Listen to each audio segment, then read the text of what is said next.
পিঠ থেকে গেছিল সবার। একজন যখন ভয়েস রেজ করছে তখন আস্তে আস্তে পুরো বাংলাদেশ একসাথে ভয়েস রেজ করছিল। কেন? কারণ তারা বাংলাদেশে একটা পরিবর্তন চেয়েছিল। আমার ভাই 19 তারিখে গুলিবিদ্ধ হয়ে শহীদ হন। ওকে খুব কাছ থেকে গুলি করে মারা হয়। আমার একটাই ভাই ছিল। আমার পরিবারের আর মানে আমার মা বাবার আর কোনো ছেলে সন্তান নেই। তো ও চলে যাওয়ার পরে স্বাভাবিকভাবেই আমার বাবা মা অনেক ভেঙে পড়ছে। কিন্তু তারপরও আমি আমার বাবা মা এবং আমার বড় বোন আমরা সবাই নতুন করে একটা স্বপ্ন দেখতেছি। আমার ভাইয়ের দেখানো যে রাস্তা, সেই রাস্তাতেই আমরা হাঁটতে চাই। আমরা নতুন যে বাংলাদেশটা সেটা আমরা চাই, যেটার আমরা রিফ্লেকশন দেখছিলাম জুলাই সনদে। টোটাল সারা বাংলাদেশের মানুষ কিন্তু একটা বড় শতাংশ 70% একটা ভোটে হচ্ছে গণভোটে হ্যাঁ জয় হয়।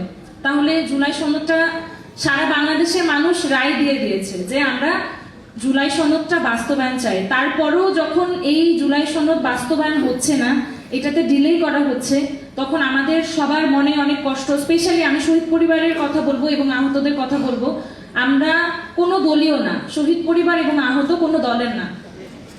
এই জিনিসটা সবসময় বলি আমরা যে আমরা কোনো দলের না, তবে আমরা যেটা আমাদের জন্য ভালো, আমাদের পক্ষে যারা কাজ করবে যেই হোক না কেন সে, কোনো দলের আমরা না। তবে আমরা চাই যে আমাদের শহীদদের রক্তের যাতে অমর্যাদা যাতে না করা হয়। এখানে অনেক আহতরাও আছে, তাদেরও তো রক্ত গিয়েছে, তারা অনেকে হাত হারিয়েছে, পা হারিয়েছে, চোখ হারিয়েছে একটা নতুন বাংলাদেশের জন্য।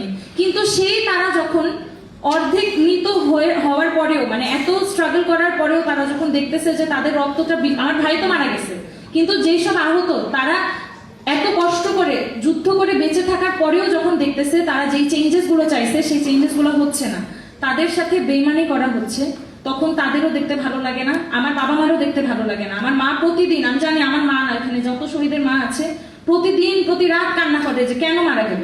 এখন তো একটাই প্রশ্ন, মানে রাগ লাগে যে কেন গেল আমার ভাইটা, আমার অনেক রাগ লাগে, মনে হয় যে কেন গেল, কিছু তো চেঞ্জ হইল না, কোনো কিছু আমাদের ফেভারে কোনো কিছু আসতেছে না, তাহলে কেন শুধু শুধু গেল। দেশ যদি চেঞ্জ না হয়, যদি আমাদের যেই জুলাই সনদটা বাস্তবায়ন না হয়, তাহলে আমার মনে হয় যে আমাদের সকল শহীদ পরিবারের সাথে বেমানি করা হবে, শহীদের রক্তের সাথে বেমানি করা হবে, আহতদের সাথে বেমানি করা হবে, সারা বাংলাদেশের সাথে বেমানি করা হবে। কারণ এত হিউজ পার্সেন্টেজ, 70%, অনেকে আছে যে বোঝেনি, অনেকের ইনফ্লুয়েন্সেও অনেকে না ভোট দিছে, বোঝে নাই। কিন্তু যারা বুঝে শুনে হ্যাঁ ভোট দিছে, তারপরেও তো পার্সেন্টেজটা হিউজ। 70% যখন গণভোট জয় হয়েছে, মানে কি এটা সারা বাংলাদেশের একটা রায়।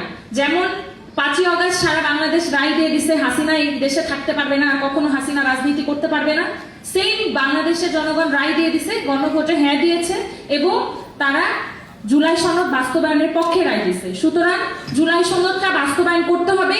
এটার এগেনস্টে, মানে এটার এগেনস্টে যেই কথাগুলো, আমরা সকল শহীদ পরিবার এবং আহত তাদের এগেনস্টে চলে যাবো। যেই কোনো দল, আমরা শহীদ পরিবার কোনো দলের না, আমরা নির্দলীয়, যারা আমাদের জন্য কাজ করবে, যারা পাশে দাঁড়াবে, আমরা সবার, কোনো দলের হয়ে আমরা কাজ করব না। কিন্তু যদি কেউ আমাদের এগেনস্টে যায়, আমরাও তাদের এগেনস্টে যাইতে 2 মিনিটও ভাববো না। আমরা শহীদ পরিবার এবং আহত আমরা সবাই জুলাই সনদের বাস্তবায়ন চাই এবং এটা খুব দ্রুত সময়ের